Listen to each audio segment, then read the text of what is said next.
everybody, and welcome back to another episode of The Male Perspective. I am your host, Lana Reid, and today is another one of these spectacular days. I get to sit down with another one of the men of Iota Phi Theta Fraternity Incorporated. Today, I have with me Mr. Alan Paynter. He is the current Polaris of Delta Alpha Omega chapter out there in Pennsylvania.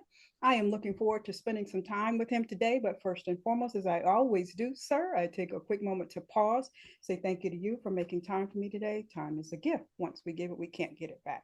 So I truly appreciate you setting aside this time in your day to sit down and chat with little old me. And with that, sir, welcome to the show. Thank you. Thank you. I appreciate you for all you do. Thank you. Thank you. Well, I always start off these interviews with my D9 men asking, how long have you been an Iota man and where did you pledge? Yeah, I have been an Iota man for 29 years and 11 and a half months. So this is my 30th year. Awesome. Would you pledge when you were 10? I was wow, how old was I? I was 20. I was a transfer college student from West Virginia Wesleyan. I transferred to Kutztown University, where I pledged there in my third year in school. Okay, 30 years. Okay, well, congrats. We got big celebrations coming up then, I'm assuming. I'm hoping I'm dropping a bug in everybody's ear. I'm like, hey, I have something. The brothers gone. Okay, so this is the commercial to the brothers, right? Y'all better be in planning mode, right? Absolutely. And it's very easy. The gifts, brown and gold. That's all I need. You got something you got your eye on? Not really. I'm still kind of numb right now. Like, wow, it seems like it flashed by. I'll be perfectly honest. Okay. I was trying to pull some gift options out for the brothers can kind of say, oh, he said that on the show, so we can go out and get that. So no gifts. Yeah, anything double X. Alrighty. Well, if you indulge me a little bit, I actually want to talk about your profession. I see that you're a director of college counseling, and I think it's very important that our children are educated. So I was really happy to see that. So I spent some time with you today talking about, and plus I was on the chapter's Facebook page, and I saw that you recently spoke at a college fair. Did I see that correctly? I did. Yes. Okay, so if you indulge me, I want to kind of pry into your world as a college counselor. And one of the first questions I want to ask you is something that I grew up hearing from my grandparents and uncles and all the time. And that was this: what you do in kindergarten is going to follow you for the rest of your life. And although that's a bit extreme, there is a certain reality in what we do. Maybe elementary, junior high, high school does set up the foundation for a successful entry into college. And one of those things is your community service or your volunteer work or playing in sports. I was wondering if you could speak to why a college admissions person finds these types of activities important when considering somebody to enroll and accept into their school. Why isn't it just the good grades? Why can't you just do good grades? Yeah, it's one of the main conversations I tend to have. So it's definitely a loaded question because it's a number of different ways. One of the things I tend to have a conversation with students about over the years, and I haven't always been on this side of the desk. I just started in this role in January of 23 after spending 22 and a half years on the college admissions side. Oh, okay. And one of the things that I tell people is, and you may have seen this too, a lot of people say colleges are looking for. And I try to remind them, we're talking about more than 4,000 colleges and universities in the United States. We are not looking for the same thing.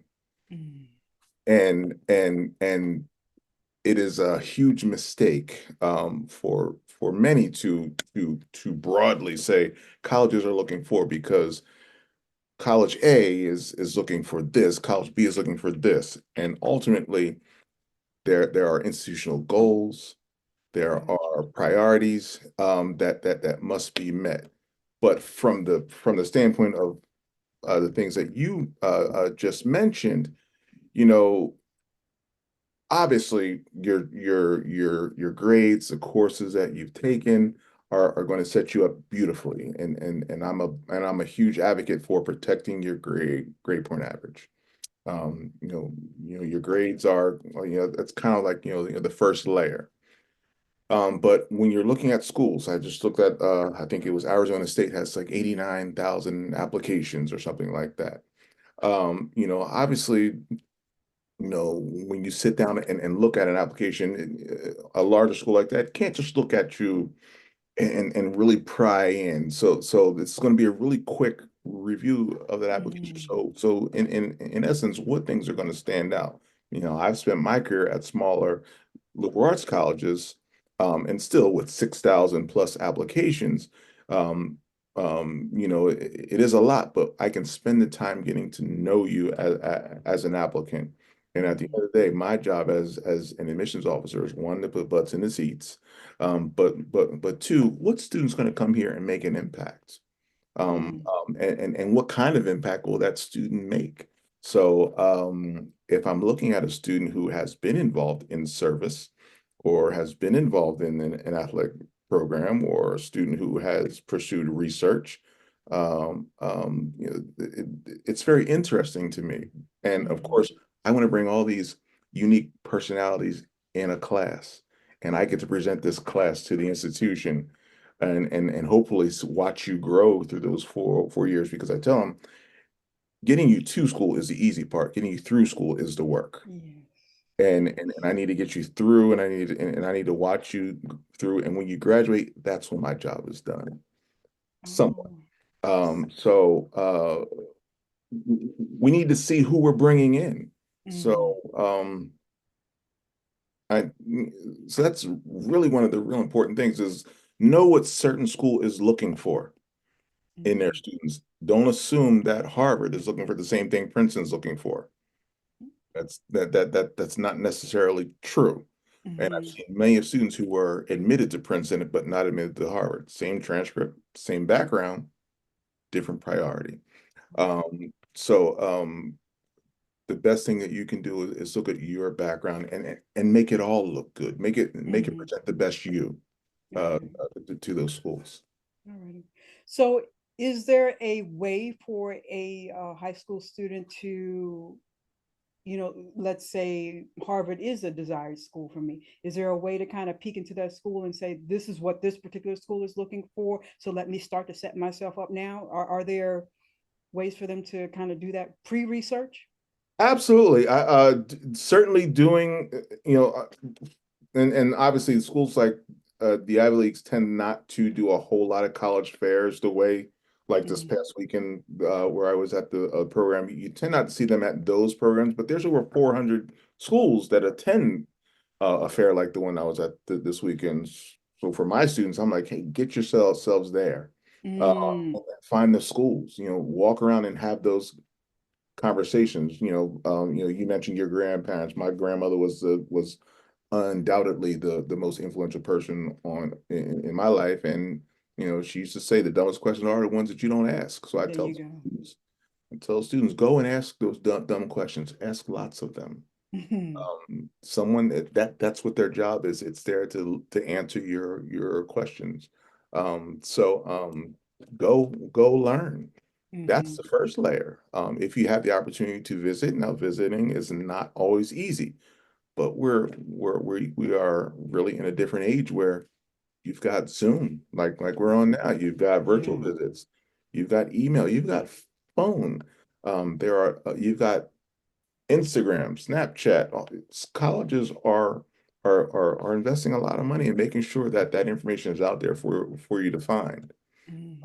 So the information is certainly there. You just have to spend the time doing it, but also seek out someone, whether it's your college counselor, whether it's your guidance counselor, your coach, your parents, your aunt, uncle, whomever. Have someone help you. There is nothing wrong asking for help. Asking for help. It's hard to do sometimes, but absolutely good results that come from him. Well, let me give you a scenario here, because You know, we also hear this story, how you start is not how you have to finish. So let me give you the scenario that student plops into your office, walks into your office, you know, plops down in this seat. Maybe they've just finished their freshman year in high school, right? Mhm. And let's say they're closing out their freshman year with a 2.8 GPA. And they say, you know what, Mr. Paynter, I want to go to Cornell or Georgetown University. What's the conversation and action plan that follows those types of aspirations for that student? So I may not have been the best person for them to hire at now, only because I've never been the guy that enjoyed saying be realistic. So I have to catch myself sometimes now that I'm in that role that I have to tell someone to be realistic. Um, because I like to overcome. I like to prove the doubters wrong. I like to prove Mm-hmm. myself wrong. So when I have a someone who just finished ninth grade, it's a lot easier for me to say, oh, okay, let's go. There's only one way to go from here, and that's up. Mm-hmm. Now, that same student that comes in at the end of junior year, popping into senior year, and that GPA is still a 2.8, um, I have to be a lot nicer with those words, but also stay true to who I am and not say be realistic. I Mm-hmm. have to say things like, um, let's look at the data. Let's look at your transcript in there and what you're up against. Because remember, this is a school that has a 3% or a 6% acceptance rate, and this is their profile. And Mm-hmm. tell me if you fit into that profile. I'm a huge fan of discovery. You know, Mm-hmm. that goes back to my undergraduate days of being an elementary school teacher. So I love the art of discovery, and I want to help them discover that maybe that's not my fit. Um, Mm-hmm. because one thing I've also learned on this side of the desk really quick is that I can spend 23 years in college admissions and they still tell me I don't know what I'm talking about. Uh, um, but that also goes, but that doesn't feel strange because I have children, my own kids who told me I didn't know what I was talking about. That's dad. Oh, dad, you don't Yeah, know. yeah. So I just take it as, that's just them speaking out of love. Um, Mm-hmm. but um, but the freshman, at 2.8, okay, there's only one way to go but up. Mm-hmm. Now you've seen, and I can tell them this this can't happen next year. We have to do better. I, Okay. I can explain your freshman year away somewhat.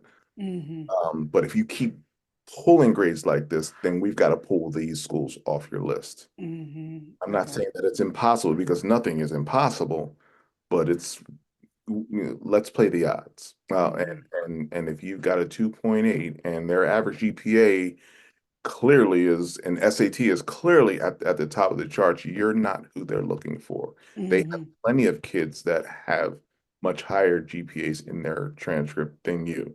Mm-hmm. And we should not be irresponsible and spend all of our time here. Um, Gotcha. so it's a heart-to-heart conversation, but each child has to be handled differently because some kids are not ready to hear that. Some Mm-hmm. parents are not ready to hear that. How dare you talk about my child like that? Absolutely. Um, and I would say 10 plus years ago, I probably wouldn't have been ready to accept that. But after being a parent going through the process, I now sympathize with the parent where, okay, I have to be careful how I talk to their baby because I wouldn't have wanted someone to talk to my baby like that. Mm-hmm. Mm-hmm. So I get it. So that's where the other gray came from. Talking to those kids. There's a tool out there, like a bridge between high school and college, and I'm wondering if parents and students are aware of it. And that's the option of, you know, like we're talking about the kid with the 2.8. You can go to college, community college for a couple of years, and then segue into. Um, do you find that more so people are aware of that option or not? Um, so I'm at a full disclosure, I'm at an independent girls' school. Okay. And where students and families choose the school because their their It's a part plan. of their plan is to go to Florida. So it's a tough conversation with my families. Okay. Um, um, However, I will say that unfortunately, community college has been what's the word I want to use, victim to bad press, especially in the Black community, that Mm-hmm. it's not a great option for you to go to school. Mm-hmm. And we're now playing catch up in saying this is a great option, that you can do this, you can save money, and then you can go on to do wonderful things. So we have catch up to do because people have been doing it for a long time, just not us. Mm. We've been going to community college and seeking out, like, I want to go to med school, so I got to have all the big time classes at community college, and then you run into the the uh, the barrier of colleges won't accept your 200 level classes out of community college. So now you're Gotcha, community college gotcha, for gotcha. life, trying to figure it out, and now you've got to do something else. So really just taking bad advising. My biggest advice for any student is to follow your advisor's plan. Stop trying Mm-hmm. to create a plan for yourself. I get Mm-hmm. want to do that, but there are classes that will not transfer. And you don't need to take those classes early on. Just take the classes that you need to take so that you can transfer those classes, and you can still do this. But unfortunately, we like to go at it by ourselves and not pay attention. So bringing a prayer. Yes. Um, and and and that's, which is bad, you know. Waste of time, waste of Right. time, waste of time. Yeah. So let me ask, because we talked about this earlier, and you and I share this about this first generation college student. And part of the dilemma is just not having anybody in your family background who can even guide you through that first step, much alone the second step or third step. So speak to uh, how does this student make the right decisions, get an action plan, make the right connections, network with the right people to set themselves up for success in high school, apply for the process, enroll, and then be successful in college, because you have no working model to work with. What advice or tips would you give this individual who's the first generation college student? Yeah, it's and obviously even and the wild thing is every first generation college student's background is different too. Hmm. Um, you know, you may have students like where I grew up, or where my grandmother lived at the time, a lot of farms, a lot of the families were very wealthy with farms, but no college education. Hmm. Um, so and they had guidance, but for me it was a little bit different, where, you know, I mean, my mom worked during the day at a doctor's office, and at night was a barmaid in West Philadelphia. So we, a lot of times, especially in middle school, we were like passing ships in the night. You know, I knew she was sleeping when I walked out the door. Hmm. And then when I come home, obviously she wasn't there. So that kind of guidance was not there. Um, but again, I had the benefit of a grandmother who, I felt very comfortable going to, if I had questions, going to someone older at school, and if I was hungry, ask for food or Hmm. something like that, which was an everyday occurrence. But see, we were more community orientated then, so it was not an issue Yeah. then. So I was comfortable at asking questions. I just had no interest in college. Really? Had none. Did not want to. I never even fill out I never even fill out my application. Whoa, look at you now. My grandmother filled it out. You're And gonna go to you don't go to somebody's schoolhouse. Now that's their grandma. yeah, You're gonna go to yeah. somebody's schoolhouse. And on graduation day, I wish I had the letter here. It's down, it's in my basement. On graduation day, so this is June. I graduated in, graduate in June. I opened up the box, the trunk that she had as a gift for me as a graduation, and there was a letter that said, "Congratulations, you've been accepted." I said, I didn't fill out the application for this. She goes, "I did." And that was, and she was like, "You got two choices. You get a job, move out, or go to that school." And I was like, "I guess I'm going to school."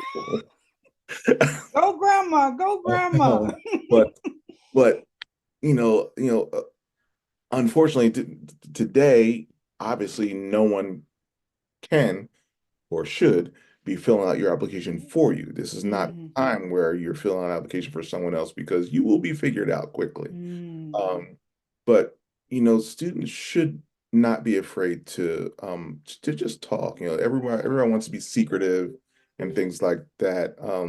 Now I don't want anybody to know I'm struggling with this. Ask questions. There are Mm-hmm. so many people in every school who wants to help you, who has the ability to help you. Mm-hmm. Uh, but if you don't, closed mouths don't get fed. There you go. There And you go. you know, so do that. I learned that from a friend's mom. She, Italian lady who never wanted to see me have anything less than everybody else. And There you and go. and she said that to me. She said, "How and closed mouths don't get fed." There you go. And she said, "Do you want that jacket for Christmas?" I said, "I want it, but my mom can't afford that." And it was there. And There it you wasn't go. until I think I was out of college by then. That was when I realized that mom took care of it. But I used to talk to her all the time. I was very comfortable talking to someone older Mm-hmm. and saying, I need, Mm-hmm. I can't do it alone. My mom doesn't know how to do it. Can you help me? Mm-hmm. Um, so when you open your mouth, people will help. People generally will help you. Okay. And so for the student, I guess maybe that first stop would be stopping by your office. Like I'm kind of thinking about, I want to do this after high school. My family has no experience with this. Can you give me some tools and tips? Maybe that would be the first stop for a student. I think it even starts before that. It could start in your homeroom. It could start in, one thing that we all like to talk about most, and that's ourselves. And if you sit in homeroom and you see every teacher is going to have either their degree up on the wall or might have a picture of their favorite school. Ask that teacher, "Hey, did you go to that school?" Like for me, it, I had two black teachers at my high school. Black In male. Philly. In No, well, I Philly. grew up in Jersey. Oh, okay, in Jersey. Um, Okay. but my mom worked Okay. in West Philly. But I had two black males. One of them was oh my goodness, he was a biology teacher. Um, and I remember seeing him with a picture of my uncle up on his wall. And I'm thinking, I'm like, that's my Uncle Dave. How do you know him? He goes, "Well, I coached him after I got out of college." "Well, where did you go to college?" And the conversation starts. Mm. Um, and I was like, wow, this is something. Mm-hmm. So ask questions. Teachers will tell you. Teachers will tell you, like, and Okay. they will promote their alma maters too. Um, I had a teacher who was a member of Kappa Alpha Psi, and he used to tell us about. I didn't know what that was. I Mm-hmm. said, "Well, I don't know. I'm not going to college anyways. I don't care about the stuff he's talking about." But now I know, and then I saw him a couple years back, and it was just love. I'm like, wow, Mm. you didn't tell me you. So, yeah, I did. You just don't pay attention. That's great. That's great.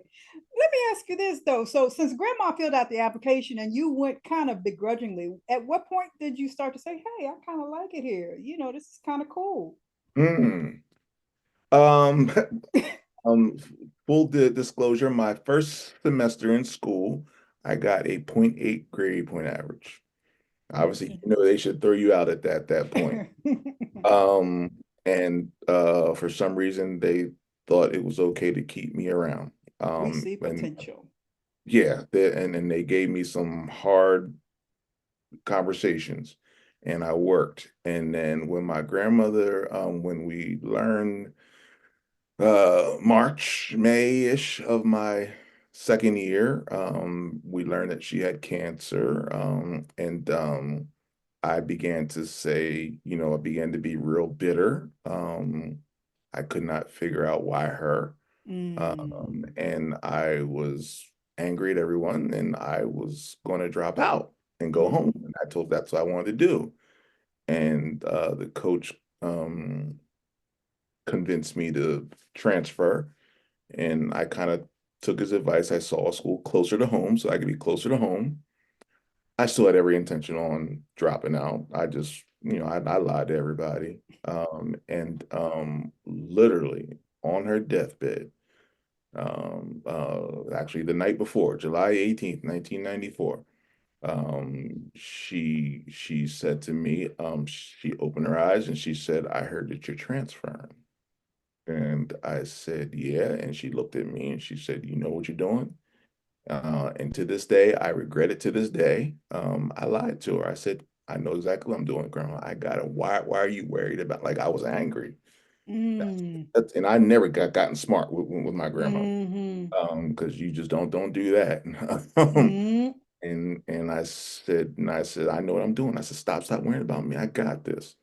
And she tapped me on the leg and she said, nighty night. And the next morning she passed away.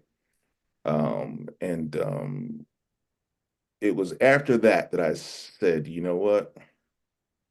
Let me finish this transfer and go. yeah, yeah. And that was why I went. Because Honoring grandma. it was all for her. Mhm. And it's wild because I never wanted a college degree for me. I only wanted it for her. And now here Mm. I am. I'm a doctoral student now. This There one is you for me. and This pushing everybody else to go to college, right? absolutely, absolutely. Yeah, that's phenomenal. Well, let me segue back because you mentioned something earlier that's been sticking in my head that I wanted to get back to, but you talked about the technology side and social media, and this world is very different for these young folks today. Can you speak to a little bit about why high school students should be mindful of their social media posts when it comes to college admissions? Ooh, ooh. Um, and if I may, I will include athletics in that as well. Okay. Only because um, coaches and athletic programs tend to use social media on the recruitment level more so than admissions. Okay. Admissions offices have big budgets to handle recruitment at all size schools, at all size schools. Okay. Athletic departments or teams don't necessarily have that, so they have to be very creative in their recruitment and often free when you're dealing with social media as well. So, and if you remember when I said earlier on, we get to build a college campus community. We need to bring the right students in. Um, like you're an artist almost. And so I'm very big on character. Mm, And if for nothing else, your social media begins to be that space where your character is on full display. So if you are doing wild things or things that you don't want seen, it will be seen there. mhm, Um, and so forth. Uh, and and I'll put a quick segue in there. Be mindful that even if you block your page so that you think no one can see, what's the old saying? Everything done in the dark will mhm. come to light. You think it's private, but remember, are your friends really your friends? There you go. There I you have go. had plenty of families And plenty of people call me when I was on the admissions end and quote unquote want to expose this other kid. Crazy. And boom, there you have it. What you thought was private was shared from someone else because they were jealous of you. So you got to Wow. protect your image. Yeah. So the best thing to do that is don't put it up. Mhm. Because on the flip side, you can use your social media as a marketing tool. Just as much as you can show bad character, you can show good character. It's your You can brand. show yourself honoring your parents on their wedding anniversary. Mm. If I'm a coach or if I'm an admissions officer and I've seen this, I'm like, this is a person who has family values. Um, I like that. I like that Mm. this person is kind, highlighting their service work, Mhm. or things in church. So you can use social media as a great marketing tool too. It Mhm. doesn't always have to be trash and and everything that other people put out there. Don't be like other people. Be you. Mhm. So that's why you'll see an athlete or a student who has I almost said Twitter account, X account. Mhm. Have their size and they have their GPA and SAT scores. That's there because they're putting it out there for coaches. Wow. And then they might visit a school and then they might say, "Thank you, Coach such and such, for this visit." And they tag the coach. Well, guess what? Another coach from a rival school has seen it and said, "That's a Mm. kid that I want to see." There are lots of reasons to use social media for good things on the recruiting end. So it's a balance. But certainly you'll want to keep it clean. As admissions folks, you know, I can't say all admissions officers use it, but I have heard that there are some. There are Mhm. some who use it. I never did. I don't have time to be looking at your social media. And I just I think got it's 6,000 applications in front of me. yeah, I can't. yeah.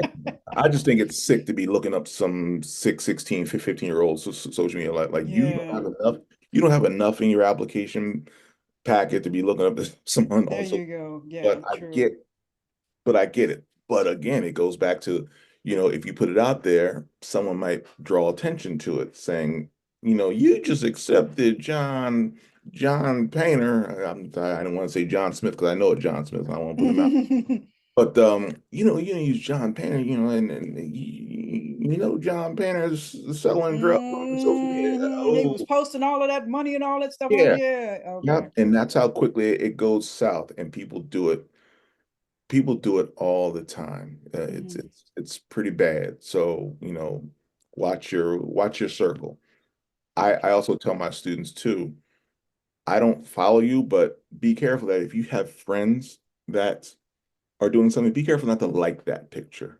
Because now other Mm. people can see that all those things. Now social media is changing, but still, Yeah. it's best not to even get involved. Now the trick is to get the young mindset to grasp that, because we tend to, when we're younger, we're just, woo, footloose, footloose and Right. fancy free. What do you mean this is going to follow me down? Okay. But yeah. Um, Now that we're talking about technology and thinking about your previous career with college admissions, which you've discussed, and I'm thinking about the amount of applications that you have to look at. Do you see in the future like maybe AI taking over some of that, or is it already there? Or Already there. Uh, what kind? 2 years ago, I think I was at a conference and it blew my mind.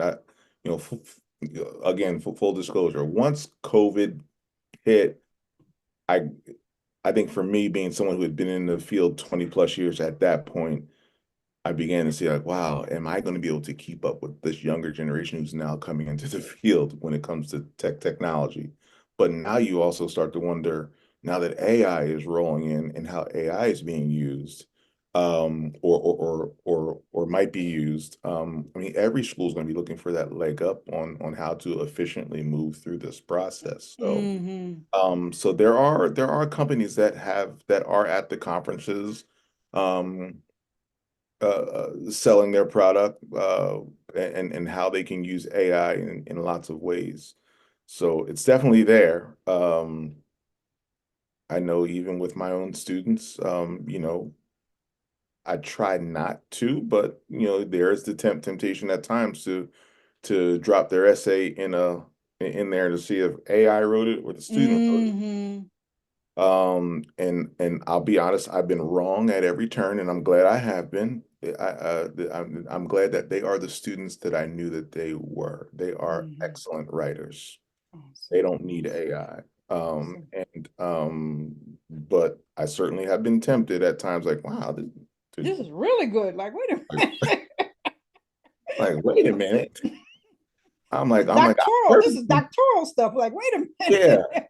they can write. They are, and they spend all hours on these essays. So I'm proud of them. Oh, okay. But then there are students that you know that they are using it. Mm. I'm so glad at some point that I grew up in previous generation. You know, I mean, I embrace technology, but some of it's like, okay, well, you know, where the checks and balances and the guardrails with some of this. So we will see how this pans out. Now we've been talking a lot about students. A quick question before I move on here. When do you like to kind of interact with the parents? When is it optimal for you to kind of get the parents in there and say, hey, look, you know, this is what we need to do to keep Johnny on task? Or do you encounter parents much or often? Yeah. Oh man. And there's that corner of gray. Um, um, I want to interact with the parents when I interact with the students. So one of the things that I tell when I should speak, and well, I still speak a lot. When's the best time to start the college process, the college search process? And some might say fifth grade, some might say ninth grade, some might say 12th grade, 11th grade. And I say, you know what? The beauty of this is all of you are right. Whenever you are ready, I, let's put it let's put it in plain. You know, there are more than 4,000 colleges in the United States. You can visit every single one a day for the next 10 years and still never see them all. Mm-hmm. So if you have your and my kids, I mean, I started my kids started visiting schools really early. I was blessed with an opportunity on the college admission side to travel a lot, and Mm. there were moments where I mean, my kids were with me. I mean, I can say this now because my former boss is retired, but you know, there were times that I mean, I had that baby carriage next to me at a college fair. Uh, Exposure is everything. Exposure is everything. and now, granted, it was really because I couldn't afford daycare. Um, but um, but but that was when I could take my that's why so my kids were always around all these college representatives. So it was really funny when my kids ended up going to college. Some of the representatives had seen my kids since they were 2 and 3 years old, Oh. and now my kids are out of college now, so it's crazy to think about it. But when is now? And it doesn't mean you go and you start touring and do everything. Just take it all in. Go to a Mm-hmm. football game, go to a concert, go to a speaker, Mm-hmm. walk around, anything, Mm-hmm. just to get your kid thinking about these next 4 years that are going to happen at some point in their young lives. Mm-hmm. So whenever works for you, and for everybody, it's just different. Mm-hmm. And I want to make sure that that you as a family are on the same page, that we're all thinking that this is going to happen at some point. Parents are usually there before the kid is in some cases, but a lot of times the kids there long before the parents are Mm. there. So my job, obviously, we need to bring everybody to the same field so that and we're all one team. So Mm-hmm. whenever that is, I have families that are of eighth graders. I just had this past weekend a family of they're in ninth grade. They have a ninth grader and a fifth grader. And I invited them to the college fair and they went and got some good information. And now Mm-hmm. I just saw her the other day sitting in the cafeteria, and she's telling her friends about it. So now they're all saying, There "Mr. you Payne, I go. know that we can meet up with you too." I said, "My office is open." I said, "You see all that candy in my office? Come on up." So it's now starting. I mean, they're all working on it, and my duty is to be there for all of them. Okay. Now, it's very clear that you're heavy on the college and you should go to college. And but there seems to be some low grumbling here in 2024 where a lot of people are starting to push back on college and it's not worth it, it's too expensive, it doesn't really pan out after you get this piece of paper. What do you say to these individuals? How controversial do you want me to be? Your time. We're not monitored by the FCC, so go ahead. This is, and this is our duty as black men. I think we need to be real with it. And for me, everything is college. Mhm. Let's not downplay trade school. Let's not downplay community college. Let's not downplay the military or going to um beauty school or tech. It's all college. It's all post-secondary education. It's all valuable. So guess what? Whatever your future is, it is. Mhm. I do have a problem with us telling people that college isn't worth it. Only one, because of what it's done in my life. I'm just never going to be that guy that's going to think it's not worth it. Mhm. So if you don't want to go to college, you don't want to do that, I'm probably not the person to have the conversation because I'm going to be that cheerleader. Mhm. There is no cost that is too outrageous. Mhm. Because I certainly could have been somewhere else. Um, however, I do feel like there are these I don't know whether you call them Jedi mind tricks or whatever to make us think that it's not worth it. I Mhm. remember a couple of years ago sitting in there was this college access forum and we had someone from the state Senate speaking. Unfortunately for that person, he's a Republican senator, unfortunately, so he took the brunt of my wrath that day. Um, uh, and it could have been anybody. And he was promoting trade school for our black and brown children, saying, you can be a plumber, you can do this, you can go that. And I said, you know what? I said, I like that you shared that information. I said, but let me ask you something, Senator.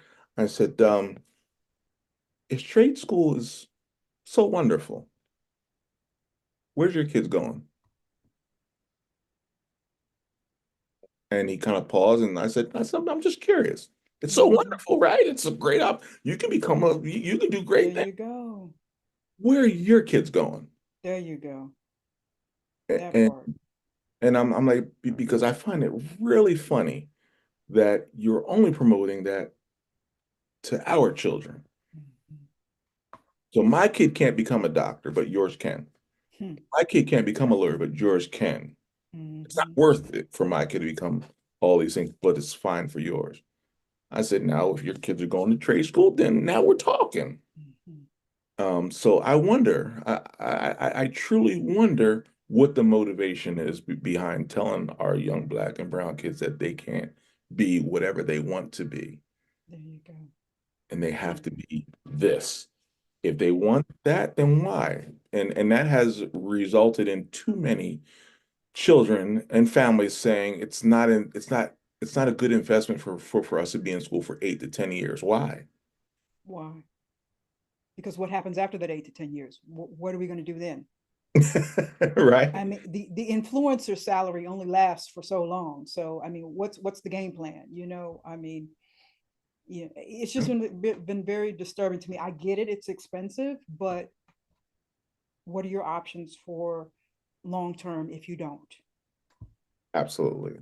That's my concern. And it's would you think that it was like for example when we talk about tuition, if the tuition wasn't $80,000, and that's a big number, good gracious, it's a big number. If it were $20,000, you wouldn't think it was worth it. But the good thing is, if a school has that kind of price tag, they also have the money for you to pay for it too. Mm-hmm.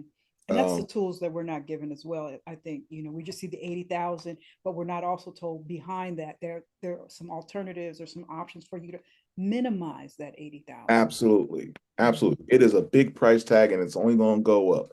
but there are ways to minimize it. Now, if at the end, then that's why you must see the financial aid process through.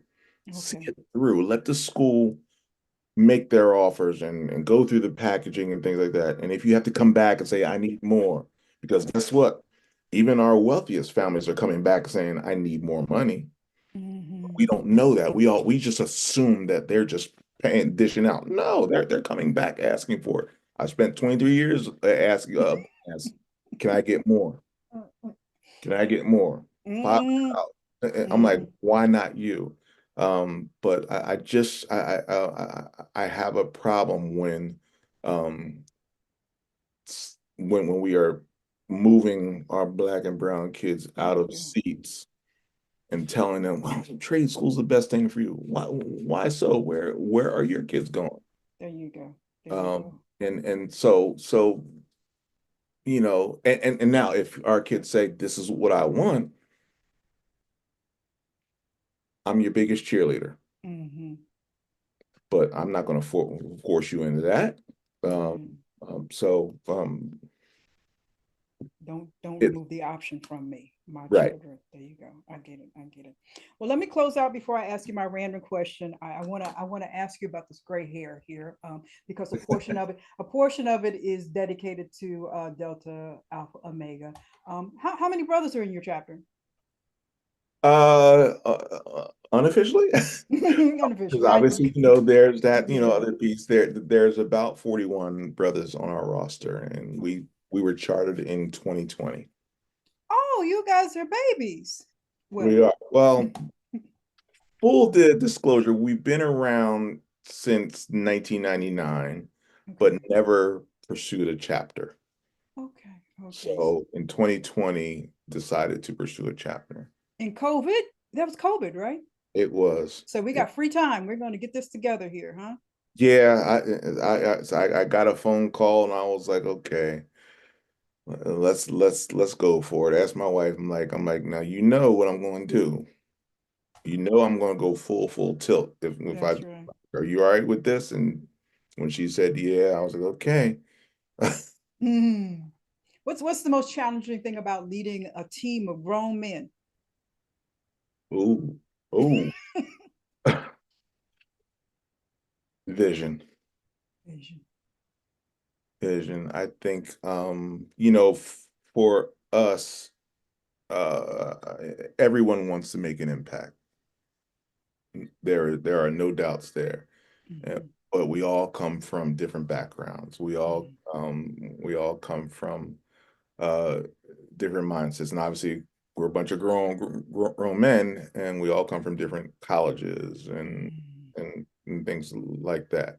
I pledged here in Pennsylvania, so when I came into Pennsylvania, we now know after doing the math, I am the 33rd brother to be initiated in the state of PA. We haven't been here long. We um so I'm proud to watch PA grow across the state. Um and but my vision and my background is a little different because I came in before we became a Panhandle denomination. Okay. Okay. Um and the brothers in Philadelphia who were at Drexel, if we were on each other's campuses, you never knew who was from what because we were just happy to be Iotas. We went and got ourselves airbrushed and and that's what it was.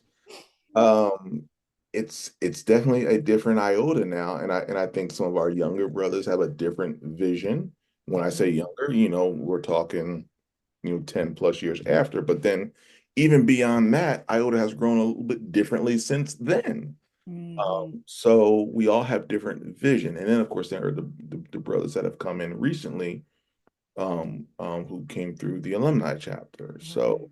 So everyone has seen Iota in a different way, and being able to manage all of that as a chapter Polaris has its own challenges because you want this brother who is new to the organization, who has seen the great things that people have done around the world, and you have the other brother who came in 1981 who was like, I've been living here for 20 years and didn't see one iota. Now you want me to pay dues. Now you want me to do service. I was minding my business. Thank you. Life was good. And you have to balance these two. Yeah. So, you know, there's some brothers, you know, I remember one of our founders, I'll never forget this. I was 1999. We were stepping in a step show, and I had just graduated, but I was still stepping. Mm-hmm. And we started a step show, and I see this gentleman walk in the door, and I said, "That's one of our founders," and we just went berserk. And he told us, he was like, "I'd never seen an iota step before." The founder said that. Yeah.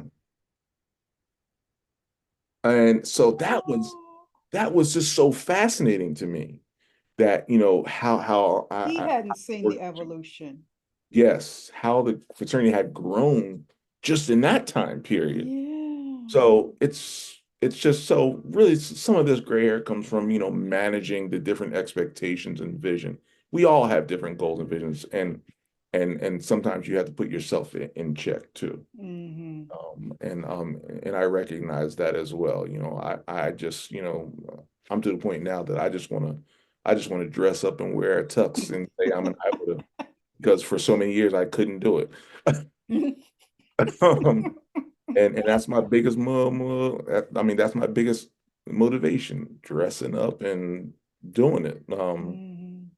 So I do it proudly, but I get it. Some guys want to do other things. I'm like, we have to respect that too. We have to learn to respect each other as men, Mm-hmm. and move together as one team. Yeah. And you know, I would assume that there's some challenge in it, even like with any family structure, you have the different generations, like you were mentioning, you know, so the older ones are like, we've always done it this way, but then you have the younger ones coming in like, let's try this and let's do this. And they're like, no, this has been working fine. Let's keep on doing it. So there's all these challenges to kind of navigate. So I expect to check in on you in a couple of years and there'll be more of this filled in. It's gray. So You know, I've been watching it go, and I'm like, you I know, I should have sent you the picture of me last week. I dressed up as Tin Man for Halloween, and I left Mm. the silver in my beard, and I took it all off here, and I gave it to my wife. I said, "What do you think if it was all white?" You know, I'm like, that Mm. Yeah, that's wisdom. Wisdom there. That's wisdom. That's wisdom. Delta Alpha Omega wisdom right there. Let me ask my random question. I'll let you be done with me. I've taken up too much of your time today. So let me see here. Let's see what we got here. Let me get one question here. Uh-oh. Let's see what we got. What long shot have you taken that has paid off? oh my. I will say I'll s- I will say pursuing my doctorate, actually. I am extremely proud of that now. I mean, I'm not ashamed to say I just turned 50 in March. A Um baby. and A um baby. at one point I decided that I was not even going to even worry about it. Because so much time had gone by, and I had the master's, and I was like, I've accomplished more than my mom, my grandmother would have ever imagined. And I was cool with that, but I said, you know what, let me go ahead and try this anyway. And I applied, got accepted, and uh called up my mom, and so I was a young man that they said couldn't read, and I stutter, and I remember my mom just blown up into tears. And Mm. now my mom's in a nursing home, and she was like, they said that my baby couldn't read, Mm. Look at him now. gonna be a doctor. And I Mm. said, yeah, mom, it's gonna happen. So that was certainly something that I was like, you know what, let me just go for it. Let me just go for it. And but I put it off for a long time. And I finished my master's in '06. That And was grandma whispering in your ear. Now, boy, I told you to go on and go to school. That was grandma yeah, whispering in your yeah. She would she would have snatched me up real quick if I didn't go after it. So I'm glad I'm doing it. So Making her proud. I'm at Making the her end now. making her proud. Awesome. That's beautiful. That's beautiful. Well, sir, if anybody is in the central Pennsylvania area, right? I live in Hershey, PA. Yeah. So Okay, okay. So how do they connect with you? Harrisburg is Oh, Harrisburg. Harrisburg is where the chapter's based out. Yep. Okay, so how do they connect with you gentlemen if they're ever in your way and want to hang out, do some community service with you, just kind of check out what you guys are doing? How would they Abs connect? Absolutely. They can find us obviously on Facebook, Instagram, DAO, IOTAs. Mm-hmm. You know, just ask around, ask about us. You'll find us. And but yeah, you can find us on email, daoiotas@gmail.com. But definitely on social media is also an easier way to find us too. Okay. And quick segue question. Any concerned parents that might want to book Mr. Painter to come out and counsel or do some teaching or some workshops for the show? Do you do those kinds of things? Absolutely, absolutely. Okay, okay. Look for us soon, coming 2020, Fidelity Consulting. You can find me as well, but it'd be just as easier to find me at daoiotas@gmail.com. Yes, that's my email address. And I'm about to cycle off, but I'll keep the email going. They can find me there. But wherever, just Mm. just look me up. Look for you. All right. Well, sir, I'm pretty sure grandma talks to you all the time and she lets you know that she's proud of you. So, but I just want to extend that I admire your accomplishments. I admire you leading the brothers into this journey that they're in and doing the work that you're doing, and being the example and pouring into our future generations. I'm just so impressed. I'm so proud from little old me. I appreciate you and I thank you for all you're doing. Thank you. Thank you. That is all for this week's episode of The Male Perspective. I'm your host, Lana Reid, and I will see everybody next time.